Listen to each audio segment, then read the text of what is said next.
Hi, everyone. Thank you all for joining us for this webinar, which is part of our series of presentations focused on applying evidence into practice, which is part of the comorbidity project funded by the Australian Government Department of Health and Aged Care. My name is Christina Morell. I'm an Associate Professor, Deputy Director of Treatment and Translation Research and Program Lead of Treatment and Translation in Complex Populations at the Matilda Centre for Research in Mental Health and Substance Use at the University of Sydney. And I'm very excited to be here with you for the first of what I hope is many webinars this year. This series has been running for a few years now, and if this is your first time joining us, welcome. And of course, welcome back if you have attended these before. I'm joined by quite a few of our team today. We have Professor Catherine Mills, Madhu Senthil Kumar, Erin Madden, and Sally Boardman. And together, we're very pleased to be facilitating today's webinar, which is being presented by Kellie, Stasny, and Allyson Wilson. Before we start, I would like to acknowledge and pay my respects to the traditional owners of the lands on which we're meeting and recognise, of course, that we are across Australia today.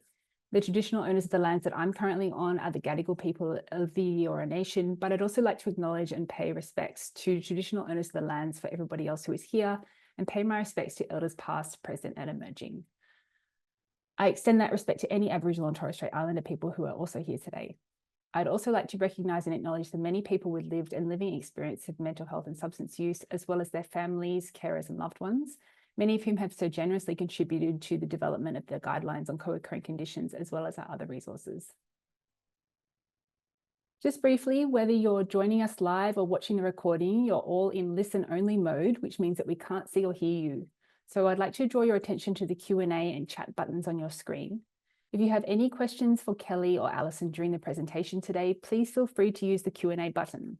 If you have any comments or anything other than questions for our speakers, please feel free to use the chat button. This just helps us keep track of what questions we pass on to Kellie and Allyson, or whether there are other requests for support or technical issues that we need to assist with. And both any slides that we use in the recordings for the webinar today will be available to download from our website in the next few days or next week. And the link for that is on screen there. So I will hand over to Catherine Mills to introduce our speakers in just a moment.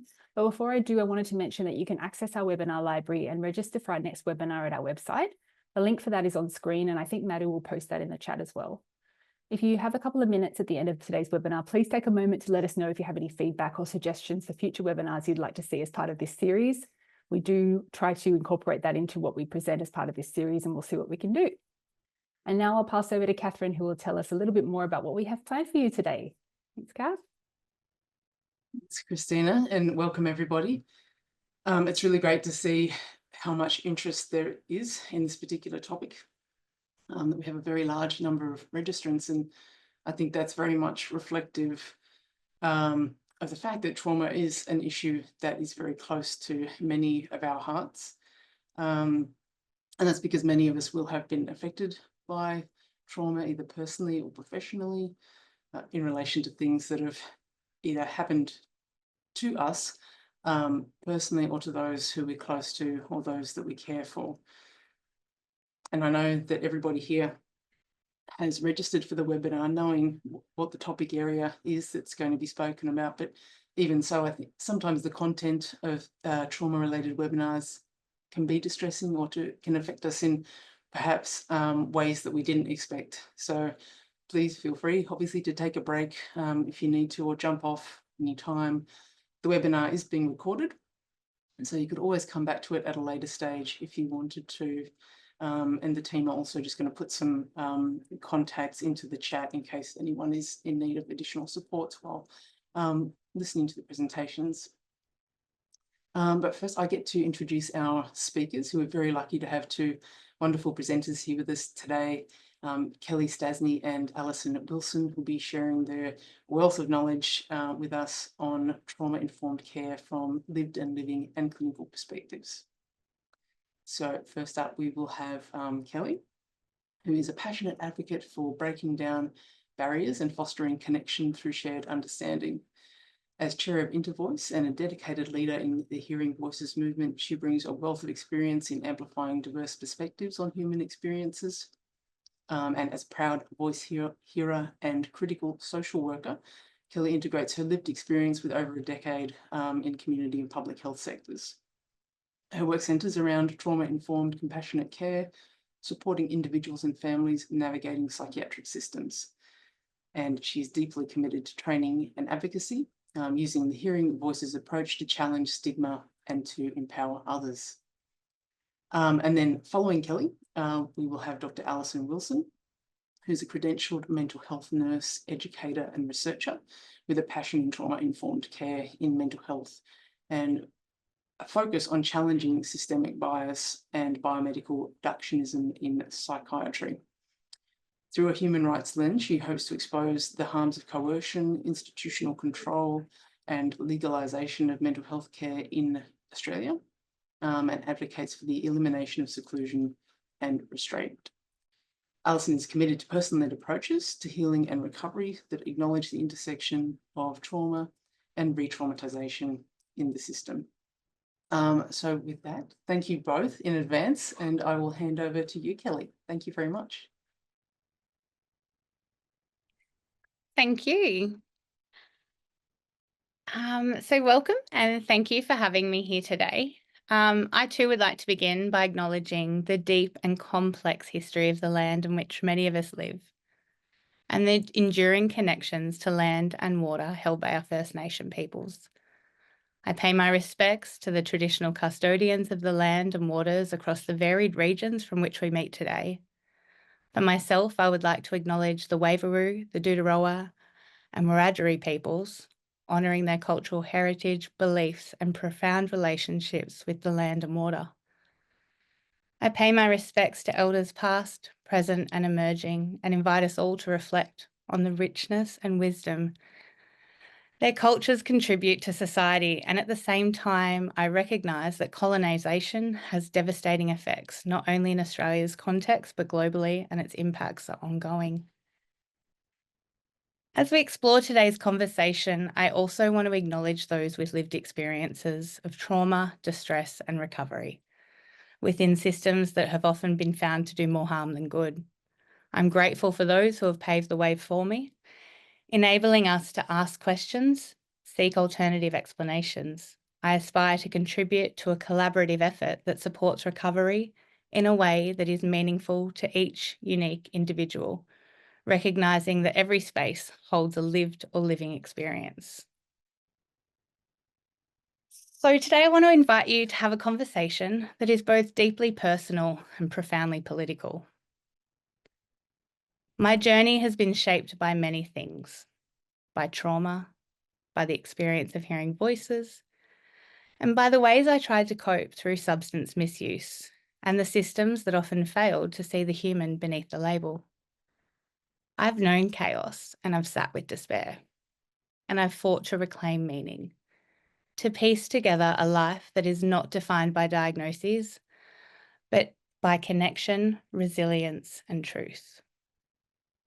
In sharing part of my story with you, my hope is to shed light on the deep intersection between trauma, mental health, and substance use, and how all too often these are misunderstood or treated in isolation. I want to explore what happens when people are pathologised instead of listened to, and how the absence or presence of human relationships can shape the very core of our healing. This isn't about what happened to me. It's about what happens every day in systems, not built to hold the complexity of human pain, and about the radical possibility of doing things differently. So I'll share parts of my story, not as a victim or a case study, but as a voice that was once silenced and is now determined to speak for a future that is rooted in understanding, dignity, and hope. I need some water and some grounding myself. So I'd like to begin by going back. 20 years ago, I was drowning in a sea of pain no one seemed to see. My world had become a tangle of trauma, silence, and survival, a place where the voices in my head became both the echoes of my past and the only companions who seemed to listen. Each whisper or scream carried the weight of what I couldn't say out loud. At just 18, I had come to believe that I was broken beyond repair, that my sense of self was buried beneath layers of grief, shame, and the relentless message from the world around me that I was nothing more than a diagnosis. I didn't choose despair. It found me, slowly and cruelly, over years of struggling in a system that couldn't hold the complexity of my pain. My journey didn't begin with a diagnosis. It began in a home filled with instability. My mother's diagnosis of bipolar disorder shaped every corner of our family life. Her disappearances, her pain, and her silence.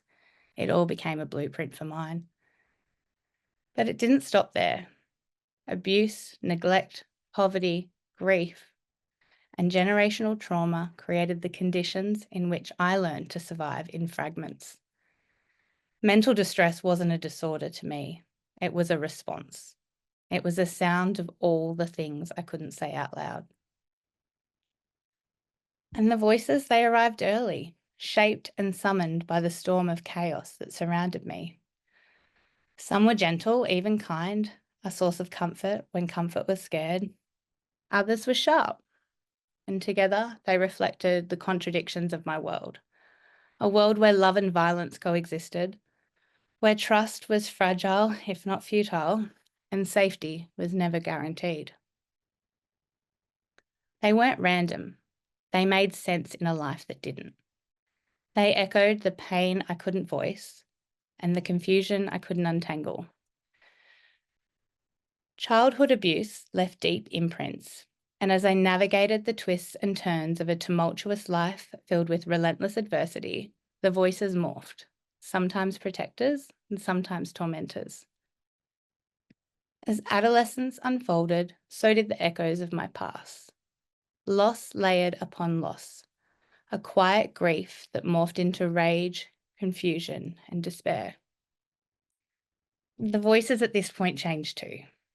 They shifted to become more ominous, intrusive visitors.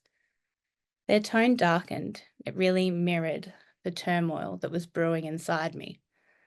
And self-harm and substance use weren't signs of a moral failing. They were my attempt to survive and to make sense of what felt senseless. When things became too much, I reached for what was available. Substances that numbed, soothed, or helped me escape, even for a moment. I didn't misuse drugs because I was reckless. I used them because they offered something the system didn't. Relief, release, and a way to feel alive when everything felt dead inside. Instead of understanding, I was judged. Instead of being heard, I was medicated, diagnosed, and shamed. My pain was pathologized, my coping criminalized. The labels came thick and fast: depression, anxiety, borderline psychosis. None of them asked why. None of them saw the child who had endured too much, too soon, or the teenager who had run out of ways to stay alive.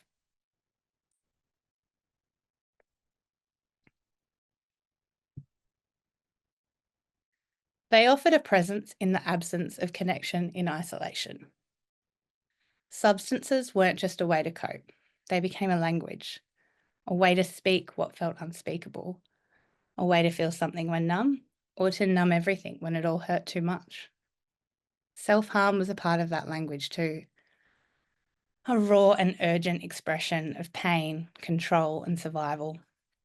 It gave form to the chaos inside me when nothing else made sense. These strategies, substance, self-injury, and the voices, they offered reprieve. They weren't the problem. They were my response to a world that hadn't given me any safer options. Society and the very systems meant to help met my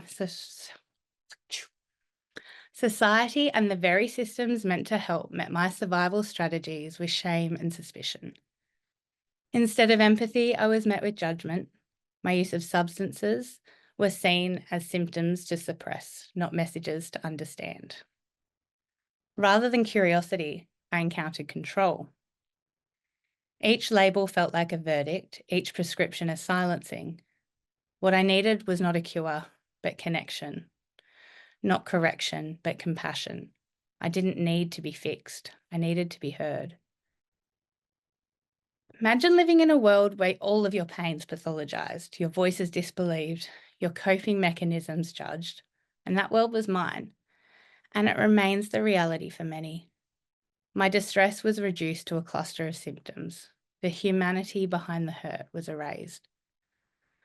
Hospital became a battleground. It was survival, not recovery.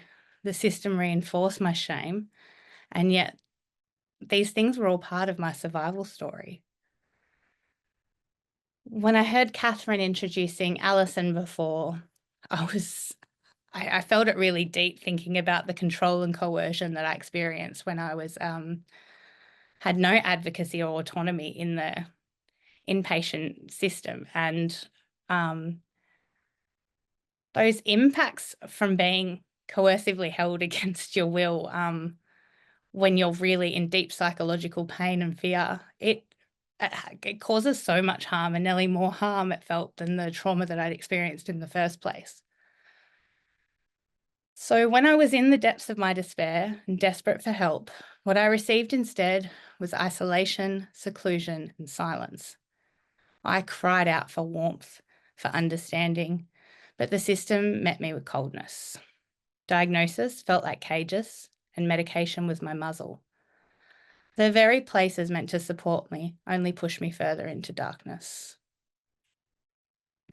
My life was a cycle of admissions, discharges, pills, and powerlessness.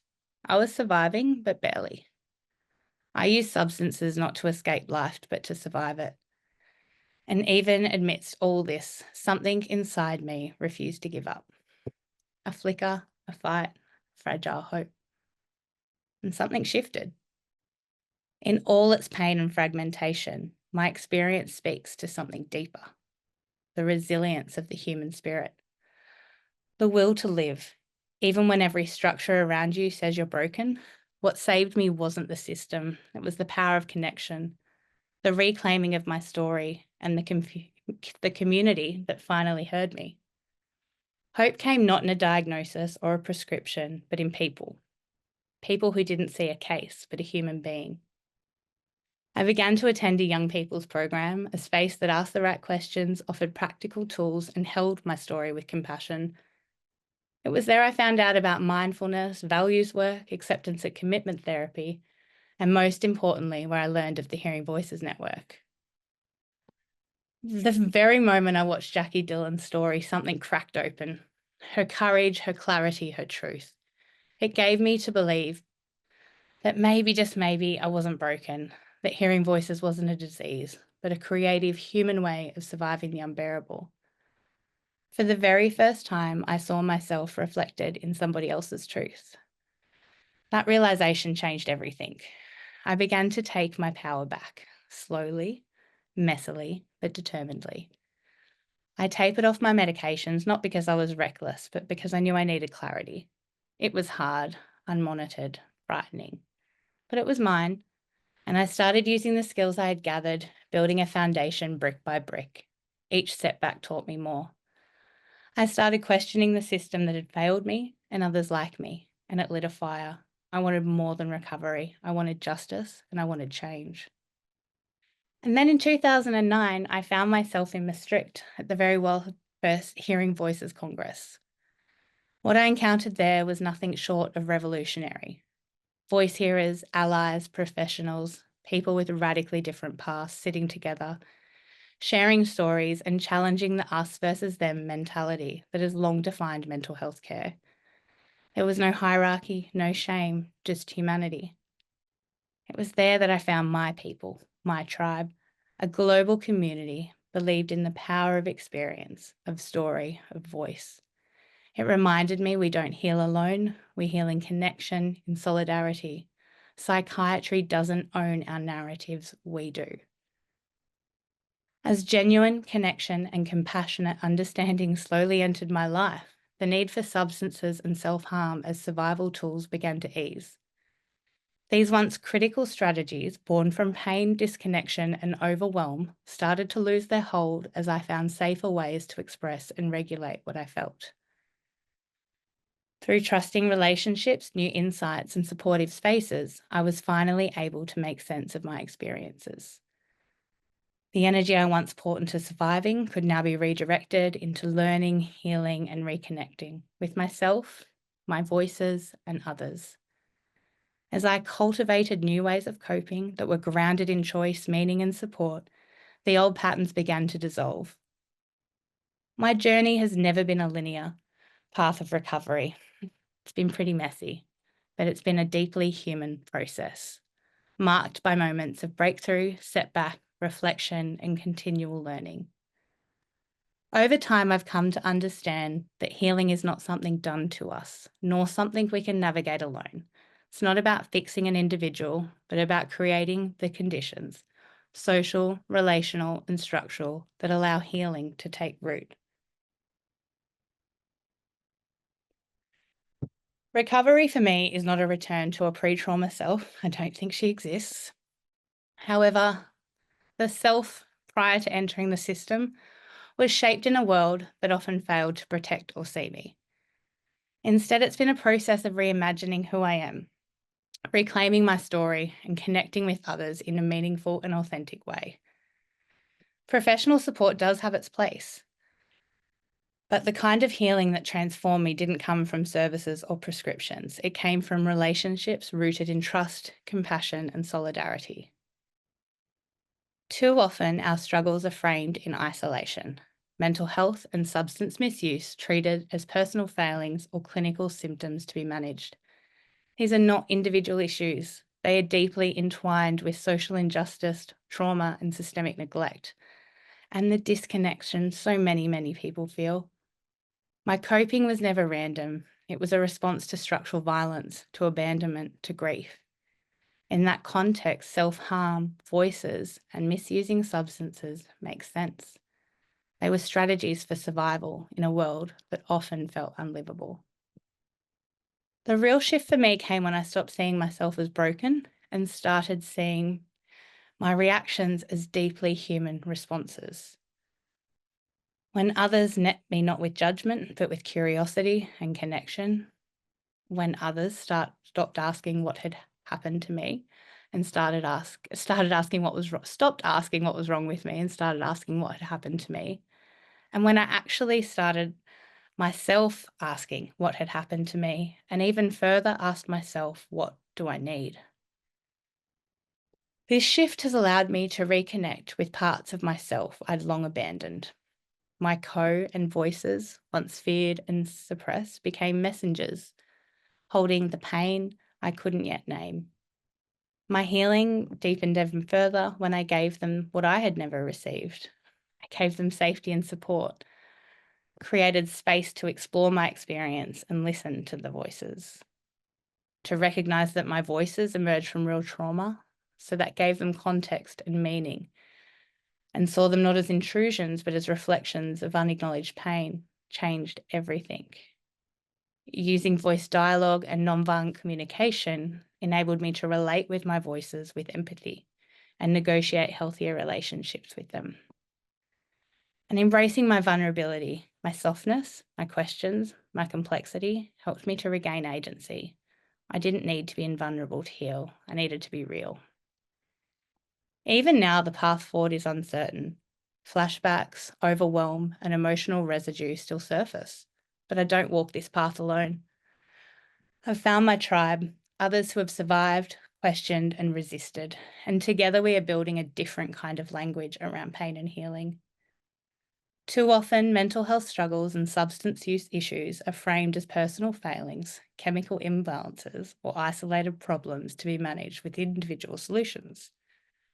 This framing strips away context. It overlooks the trauma, poverty, racism, ableism, gender-based violence, housing insecurity, intergenerational harm, just to name a few, that shape our emotional and psychological realities. When we reduce human distress to individual pathology, we obscure the truth that much of what we call mental illness is actually a response to conditions of disconnection, exploitation, and neglect. We are expected to heal within systems that have often been sources of harm. systems that criminalise, pathologise and medicalise survival strategies without addressing the root cause of suffering. We pathologise people rather than questioning the conditions they're forced to live in. And we treat the wound without asking what's even causing the bleeding. The truth is none of us heal in isolation. Healing happens in community, in connection. It's time we stop locating mental distress solely within individuals and we start seeing the bigger picture. Because what is needed is not personal transformation, it is collective liberation. I speak now not from a place of arrival, but of movement, of ongoing unlearning and becoming. My advocacy, my practice, my presence in this work is all rooted in that same drive to dismantle systems that silence us and build new ones that honour us. I'm not my diagnosis. I'm a voice hearer, a mum, a wife, a critical social worker, a survivor, and a truth teller.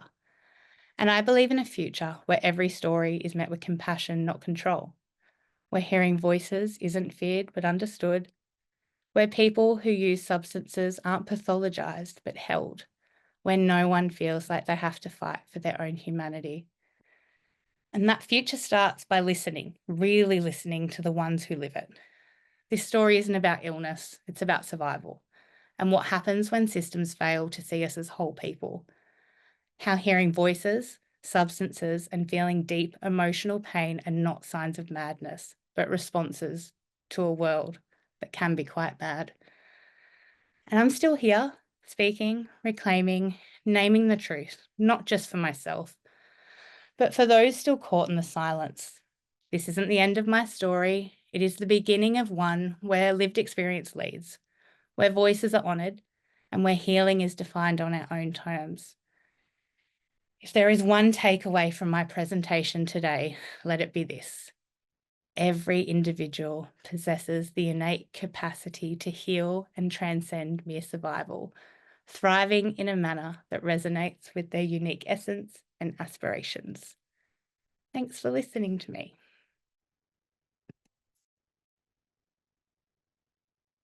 Thanks so much, Kellie, for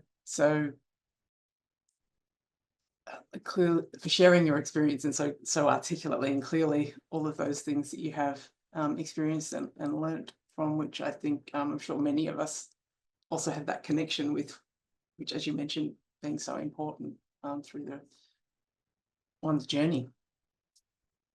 We've got some questions for you, which we'll come back to at the end, if that's okay with you, Kellie. No, perfect. I'm also Lovely. surviving a lovely hot flush at the same time. Awesome. Well, if you're ready, Ally, I'll hand over to you. Yeah, thank you. And thanks, Kellie. I was really moved by your everything you said resonated with me. So I just wanted to say thank you for sharing your story, because it was a really powerful story, but also I took a lot of, I think when you spoke about isolation and silence, just quickly, it did remind me of when a family member of mine actually asked me, what is seclusion? And I said, oh, they use it in hospitals. And I explained it, and this family member said, what, so you're telling me people are placed in rooms with their own thoughts all alone? And I said, yeah, that's it. So it was just, and yeah, it was very powerful what you shared. So thank you so much for that. That's a very hard act to follow, because I'm sitting here in my own space, very moved by what you've shared. So thank you. All right. So hopefully everyone can see my screen. I was taught a new method. So is that looking okay on everyone's end? I can't see any faces. So feel free to interject if yeah, we can see it at the moment. I'll let you know if it goes off screen at all. No worries, thank you. All right, so first I'd like to... Sorry, Ashley, it's the wrong screen. It's the one that's got your notes attached to it. Oh, sorry about that. No, that's okay. That's it. Perfect. Is that better? Yeah, wonderful. Great, Thanks. thank you. I'd like to also start by acknowledging that I'm from the Gumbaynggirr lands in Coffs Harbour, but today I'm here on Yunganba land in the Yunganba language region in the Gold Coast. I'd like to pay my respects to elders past, present and emerging, and anyone with us today that is Aboriginal or from Torres Strait Islander as well. I'd like to acknowledge my Aboriginal family, friends and colleagues who've taught me so much and have also given me a lot of love and a deep richness of love for the culture and the ways of being and knowing and looking after this land. I'd also like to acknowledge lived and living experience of mental health conditions and for those people who support one another and each other and yourselves in that space. And I'd like to also acknowledge that in this space today that I will be presenting some images of, mental health units. So just like to take a moment to say, engage with this content with your own sense of who you are and where you are right now. If it is too much for you in terms of engaging with my content, again, feel free to reach out and I'm always happy to touch base afterwards as well. And like Kellie, I need a drink of water as well. So we might just start. So I thought I'd start with a little brief moment of reflection, and feel free not to engage in this if you don't want to, but if you feel like you've got a bit of space, I'd like you just to consider for a second, if you were to design an environment for mental health compassionate healing, I wonder what that would look like for you. So I'd like to seek a little bit of a deeper reflection in the sense that I'd like to ask you what it feels like, if you're imagining this space to go to seek healing and support, what does it feel like to you? What does it look like? Are there any kind of smells there? Is there anything that you can kind of put your hands on that feels really warm? Or what kind of skills do the staff have that are really striking for you? What is it about this space? So with that in mind, I'm going to shift our perspective and I'm going to show you, and many of us have, if we have had experiences accessing mental health services or have family and friends like myself who have, these spaces commonly look like this. And I'm not calling out any one space, but as you can see here, these are the spaces. So I'm just curious, did anyone perhaps have any of these spaces in mind? And if so, I'd be curious to know if that was the case or if not. Because when we think about trauma-informed care, I always kind of wonder if perhaps we're focusing on not what we're providing, but perhaps what we're denying. So when we're looking at care that isn't trauma-informed, I often think people in an environment that they're feeling safe. Are they in an environment where they're heard? Can they connect with their family and friends? Can they access their mobile phone? Is it that we're prioritizing certain ways of being and knowing? Are we offering other approaches? Are we perhaps silencing people and not allowing for agency? And so sometimes what that might look like, and I have to just make my screen a tad bit bigger here, is the omission of alternative treatments, the removal of devices, isolation from family, kinship and community, dismissal of cultural practices in favour of Eurocentric or Western psychiatric models of care. The term maladaptive always sort of comes up in notes, and I'm always very curious about it. because I wonder where that term really originates from, and if perhaps a real question we need to ask ourselves is this a response to a situation and what we've been learned, and therefore perhaps it's just an adaptive way of managing our distress. Are we offering approaches that don't punish people for engaging in what we label as maladaptive or some form of trauma response? When we look at Australian mental health care, I'm always interested, and it's always a curious space for me, and perhaps a really disheartening space to see that we're one of the most legalised mental health systems in Australia, in the world, sorry. I think some of the data that had been done in sort of a couple of years ago in the Australian Institute of Health and Wellbeing indicate that we're sort of somewhere up in the second of the European countries and Western countries that legalise their mental health care, second most coercive. So very interesting space to be in when a lot of our care for mental health is legalised. And are we restoring, are we providing space for people beyond their, you know, inherent labels, and how are we reinforcing these societal stigmas? You know, what are we doing in that space? And I'm often curious about seclusion and restraint, because when you think about seclusion and restraint, you have a look at the public data sets, and they're primarily in mental health. But when I reflect on my experiences with my father, who had dementia, he was, you know, there was a lot of restraint used. And I wonder, I always have a curiosity for where that data and how that data is publicly shared, and what's happening around that space. And so on that note, I'd like to shift our perspective again for a minute.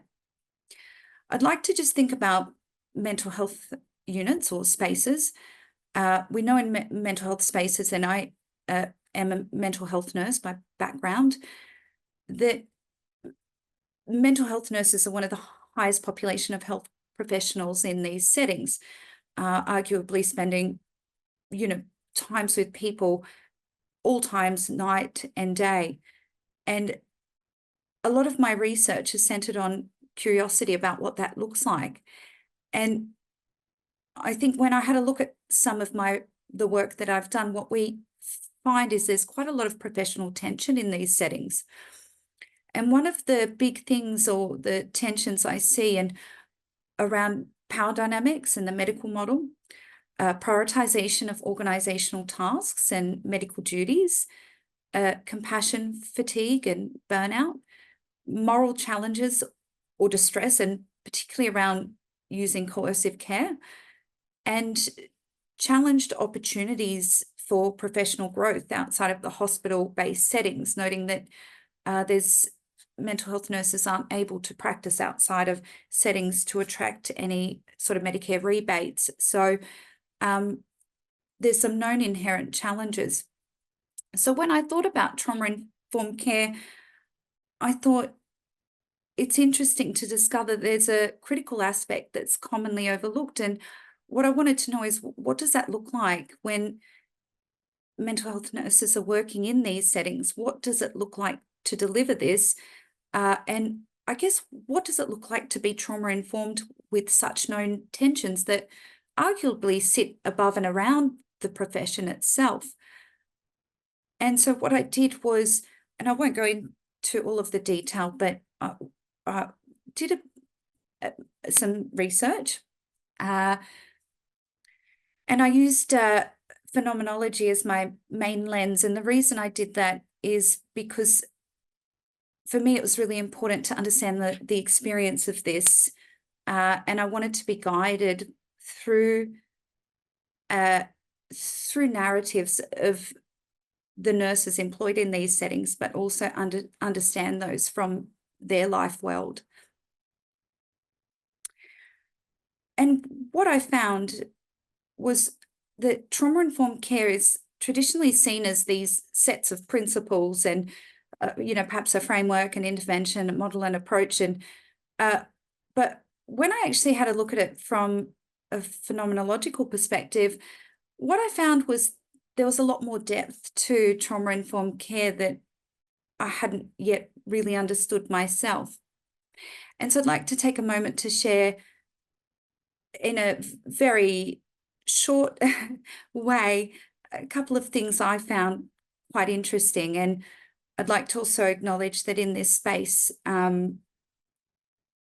there were quite a lot of interesting findings. I'm happy to share the research afterwards, but the first finding I'd like to share is that from a mental health nursing perspective, one of the biggest roles in creating an environment that was trauma-informed is understanding how the physical environment influenced their professional capabilities. So I found that the physical design of the mental health units actually didn't offer or support any positive human relationships. And what I found was, for instance, an example of this was one of the participants highlighted that there were quite large archways, and these archways made nursing staff feel quite alienated in terms of they couldn't quite get a sense of connection and safety with people accessing the service.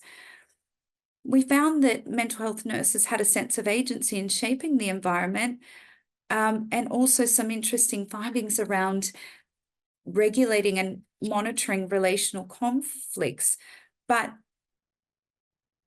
caring for those conflicts was a really skilled, it was a very skilled kind of way of being and knowing. And to be able to do that, prioritizing and managing emotions required quite a high level of introspection, self-reflection, and depth. And that was a very, very large and critical skill. So then I think, how have we moved away from these dynamics or these sort of interpersonal components of healing? And why is it that we're positioned around care coordination, documentation, risk management, maintaining safety, medication management, administrative tasks, leave management, AWOL, common words that are used in these settings? And I wondered, was it worth considering trauma-informed care may be a way that we could support rekindling some of this interpersonal relation with the world and with people, and moving away from, the decade of the brain and closer to some of the core dynamics it was once built on? So what I also found was that there was an importance of understanding and repairing fractured relationships, but no one was ever offered this. So in some of my findings, I found that the concept of repairability, which is offering a space for both people to heal. So as we know, these settings can be very challenging. People are there against their will. They're not feeling any sense of choice, meaning, as Kellie said, they're not feeling heard and quite isolated. And so I found that there was a commitment to restorative practices, but they were overlooked. And so what often happened when there was conflict was the patient or consumer was moved to another setting or location, or the staff member, and I'll just have some more water, and they weren't given an opportunity to work through or repair some of those fractures in their relationship. When you think about this, and again, I had another reflection about electronic medical documentation. And when you look at it from a trauma-informed care perspective, what I found was a lot of people were finding it really hard to be trauma-informed when they couldn't really understand the story of the person. So when we reduce people to a set of symptoms or behaviors, what I found in the study was there was quite an impersonal nature of capturing information, and it was problem orientated. And this perspective actually reinforced the medical model dominance and reductionist approach to mental health nursing care. And so then this compartmentalized a person's story.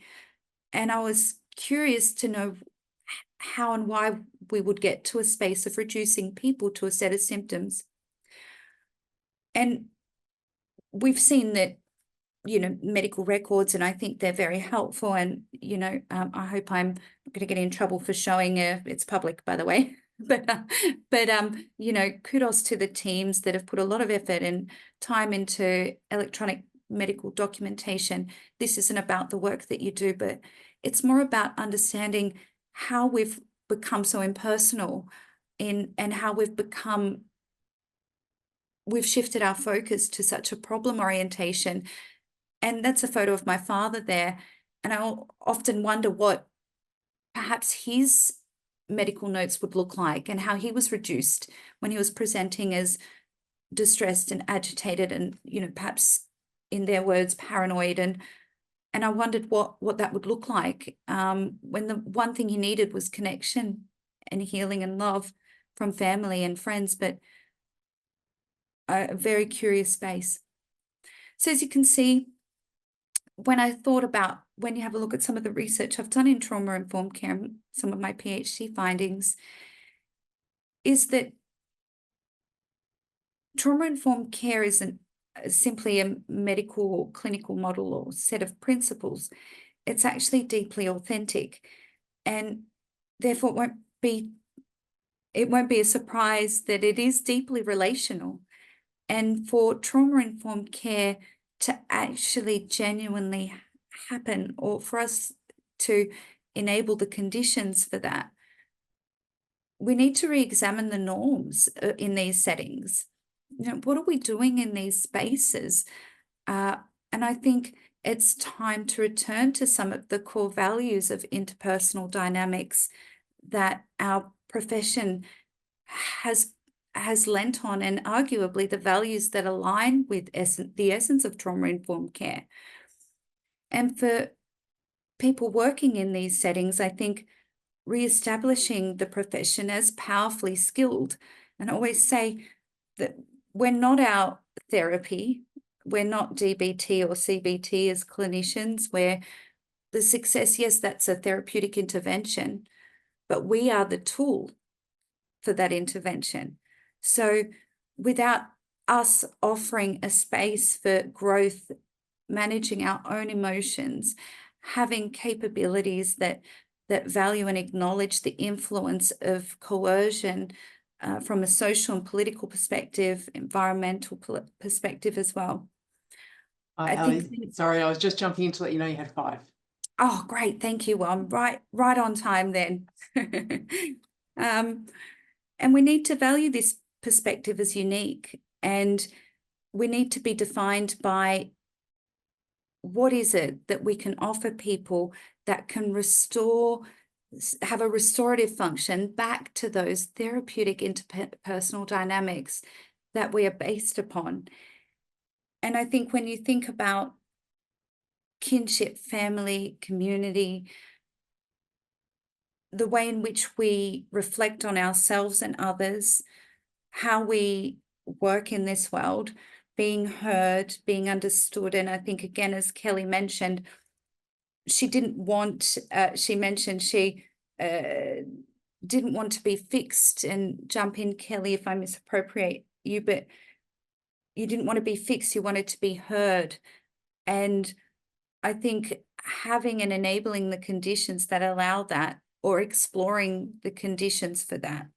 And anyone would know, if you've worked in community settings, inpatient settings, people say we don't have the time to do these things because we have so many tasks.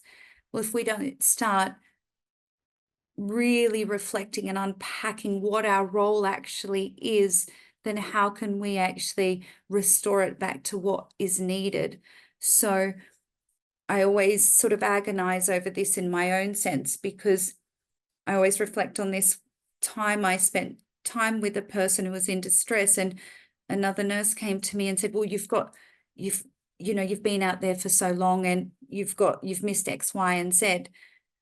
But regrettably, she hadn't really understood that was the biggest thing I'd done in the day, was have a connection with this one person.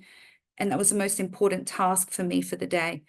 So valuing that, sharing the value of that, and building those values up in your team would be one way I could probably leave, by sharing it's the micro elements of you that can really help restore and provide the conditions for trauma-informed care that is deeply authentic, deeply relational, and isn't reductionist.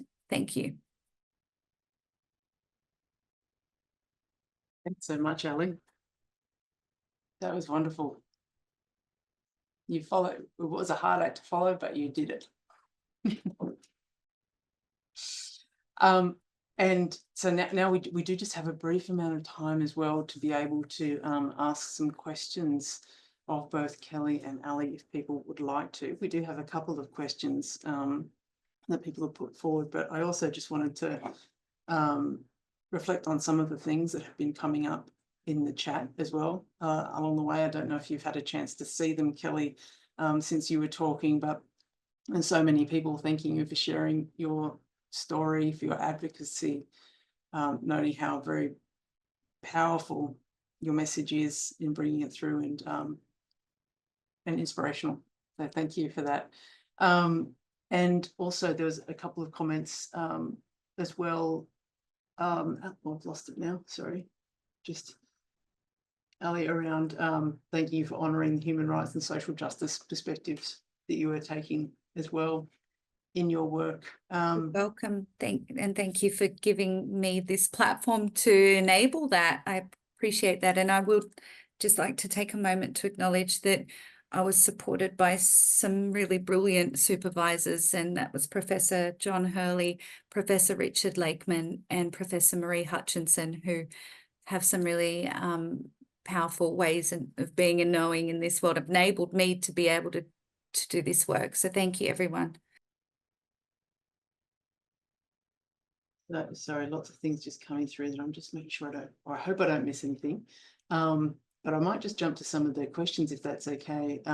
Kellie, there was one in the Q&A that just asked about, in your view, do we need to intervene earlier in family situations where trauma is perhaps being created, rather than trying to help people once they find themselves in inpatient settings further down the line? I think kind of yes and no. I think that if we could be getting these conversations to be more applicable and broad and accessible for people to be considering, and if we had supports that were, I don't know if they're similar in New South Wales, but where like there's so many logistics to get into the support. So I wonder if trauma-informed care and the understanding that the world around us impacts the way we feel and see the world, if that would reduce some of that. And there was another question as well around whether peer workers were present in your recovery journey. And I guess as well, if you just had any thoughts about the roles of peer workers as part of your recovery. Unfortunately, not until we kind of formed the local Hearing Voices group and we all became our own peer network. I think the lived and living experience workforce is incredibly, I think that's where movement and change can be happened. I think the biggest challenge is for it not to be tokenistic in the systems that it's being created in. I have a lot of reservations. Prior to becoming a social worker, I suppose I worked more from that perspective, and I think that the systems can be quite unsafe for people to work in and take care of their own well-being. And instead of the structures considering what they're doing, they tell people to do their own wellness plans and kind of become more patriarchal in their approach to how they, so I don't know. I think that it's so important, but I think the clinical space has a lot of work to do to make sure that it is not tokenistic and not just an add-on, but a celebrated incorporation. Absolutely. I mean, I don't know what your views are. Ali might just ask around, I guess, whether you've seen any changes in that space too, in terms of the role of peer workers and becoming more of an integral part of a multidisciplinary team. Oh, absolutely. And peer workforce is the most robust workforce out of all workforces. And I, you know, I think it's, if anyone was to ask, you know, we've moved hopefully further away from consultation.